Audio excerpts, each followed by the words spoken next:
Bonjour, je suis heureux de vous parler de nous, de notre pays, Madagascar, de notre village Ambouhitahara, de notre papa Odem Rakout, de notre compagnie de théâtre Landvulafoutsi et de notre métier qu'est le théâtre. Alors moi je m'appelle Doli Odemson et je fais partie de la compagnie Landvulafoutsi.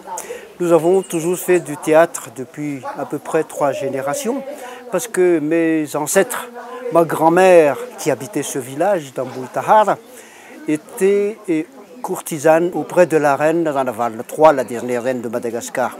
Et c'est dans ce village que cette reine prenait ses musiciens et prenait ses artistes.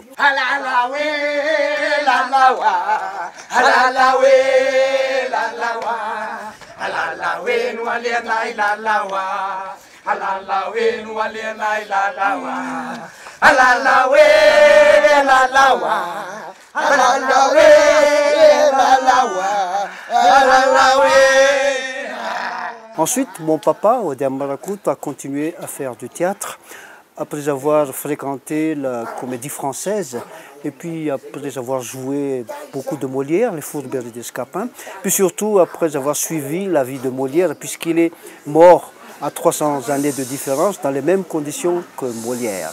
Et après, nous, la troupe Landvulafoutsi, nous avons continué cet héritage du théâtre que nous a laissé nos grands-parents. Et en fait, du temps de roi, le théâtre était un lien entre le peuple et la royauté. Ça veut dire que quand la reine avait des choses à dire à son peuple, il passait par les troubadours, donc par mes ancêtres. Et quand le peuple avait des doléances à présenter à la reine, par exemple augmentation du coût de la vie, conduite de certains fonctionnaires, ben, le peuple faisait appel au théâtre pour présenter ses doléances auprès de la reine. Tout ça pour vous dire que nous avons continué cette idée parce que notre théâtre, même du temps de notre papa, sert surtout de lien social entre le peuple et les gouvernants. Un crocodile méchant.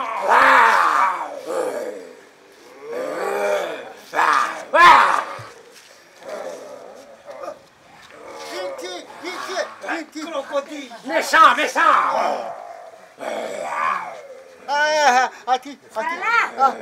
Farala, faites attention.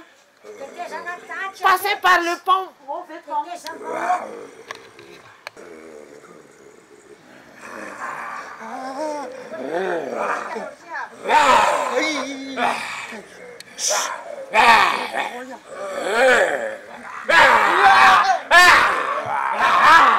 Nous avons continué avec les pièces de mon papa, Sajmiantna, Rapekizan, mais nous avons aussi fait du temps de l'amiral rouge Didier Ratsirek à Madagascar. Nous avons joué l'opéra des Katsu de Bertolt Brecht en gardant la musique originale de Kurt Weill.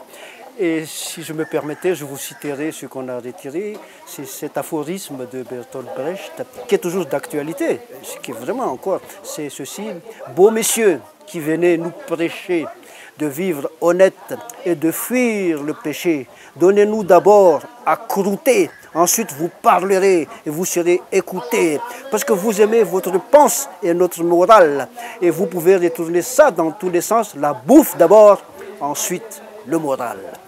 Vous savez, ça a obtenu beaucoup de succès, surtout auprès des paysans qui commençaient à avoir le prix du riz monté, qui ne trouvaient plus d'huile. Et en ce moment, il est toujours d'actualité.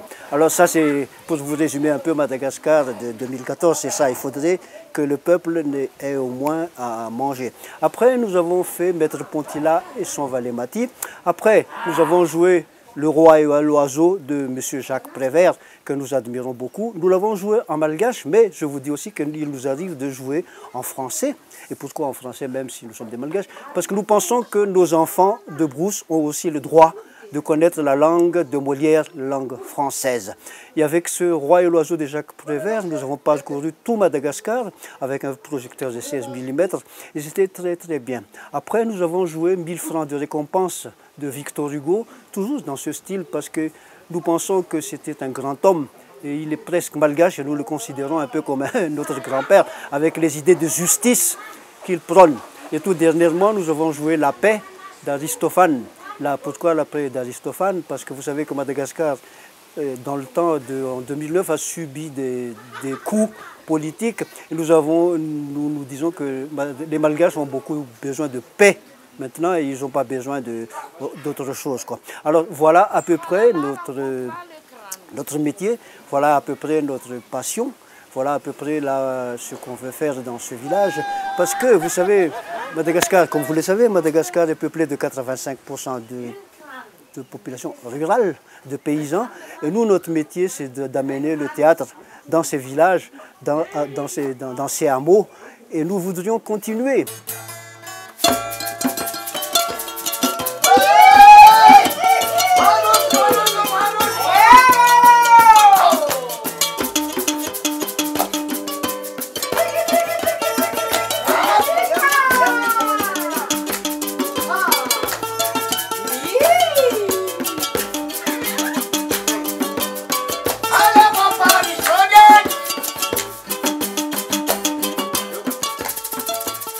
Et notre rêve, bien sûr, c'est de pouvoir fonder une école de théâtre à Madagascar, de construire un bâtiment où nous enseignerions le théâtre à nos descendants, où nous partagerons cette passion du théâtre, où nous transmettrons un peu cette tradition qui, je vous dis, est ancestrale de lien social entre le peuple et les gouvernants.